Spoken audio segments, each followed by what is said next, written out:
আসসালামু আলাইকুম রহমতুল্লাহ। প্রিয় প্যারেন্টস বৃন্দ, আশা করি আপনারা ভালো আছেন। শীতের শুরুতে আপনাদের সবাইকে জানাই সান্ধ্যকালীন শুভেচ্ছা। আমরা সবসময় আপনাদের পোষা প্রাণীর স্বাস্থ্য নিয়ে সচেতন এবং আপনাদের পোষা প্রাণী যেন ভালো থাকে সে নিয়ে আমাদের কনসার্নটা সবচেয়ে বেশি। আমি আজকের একটি খুব গুরুত্বপূর্ণ বিষয় নিয়ে আপনাদের সঙ্গে কথা বলার জন্য এসেছি। সেটি হলো যে আমরা যখন ক্লিনিকে আসি একটি সেবা নেওয়ার জন্য, তখন আমাদের কিছু কনসার্নিং বিষয় থাকা উচিত বলে আমি মনে করি।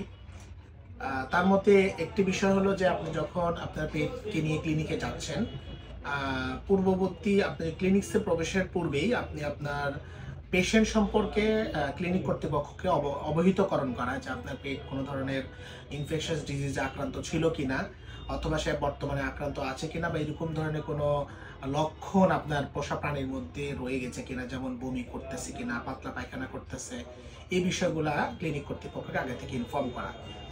এরপরে যে বিষয়টা খুবই গুরুত্বপূর্ণ, যে আমরা যখন একটা ক্লিনিক্সে যখন ওয়েটিং রুমে বসি, ওয়েটিং রুমে বসার পরে দেখা যায় যে আমরা আমাদের পেটগুলাকে একটু খোলা জায়গা পেলে একটু ছেড়ে দিতে চাই, বা একটু ঘোরা ব্যাগে থাকে, ট্রান্সপোর্টেশন ব্যাগে থাকে, জন্য আমরা মনে করি যে তারা একটু ঘোরাফেরা করলে ভালো লাগবে।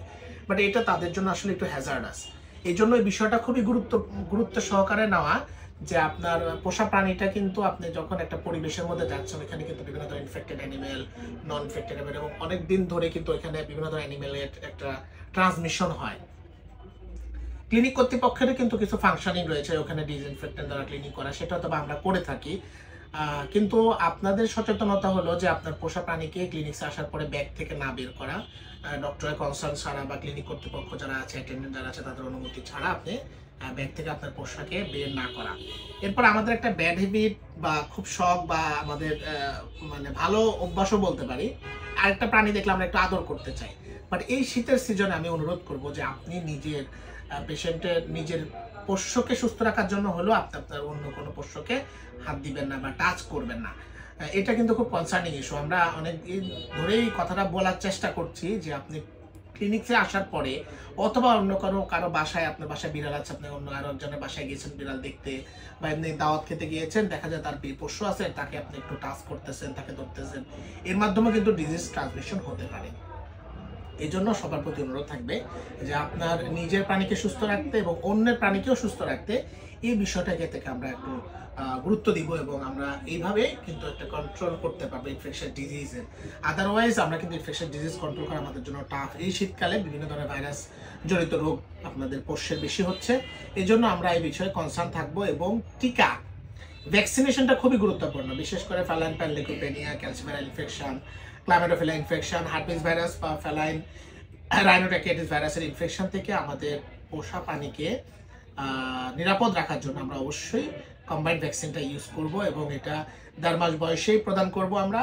1.5 মাস বয়স যখন আমার পোষ্যের হবে তখনই আমরা ভ্যাকসিনেশনটা দিব, এবং যে গাইডলাইন রয়েছে যে প্রথম ভ্যাকসিনেশনের পরে 21 দিন পর পর 2টা বুস্টার দেওয়া, এরপর বাৎসরিক বুস্টার ভ্যাকসিন করানো, এবং অ্যান্টি রেবিস ভ্যাকসিনটাও আমরা অবশ্যই তার 3 মাস বয়সে দিয়ে দিব, এবং প্রয়োজন বোধে ডক্টরের কনসাল্ট অনুযায়ী আমরা ভ্যাকসিনেট করব।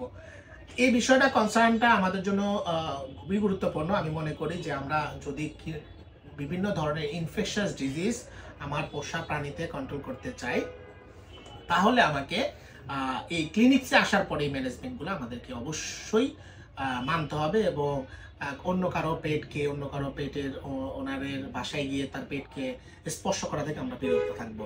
এবং ক্লিনিক্সে আসার পরে আমরা আমাদের পোষ্যকে ক্লিনিক্স কর্তৃপক্ষের অনুমতি ছাড়া তাকে আমাদের যে ক্যারিয়ার ব্যাগ বা আমাদের কোলে যদি থাকে কোল থেকে নিচে নামাবো না।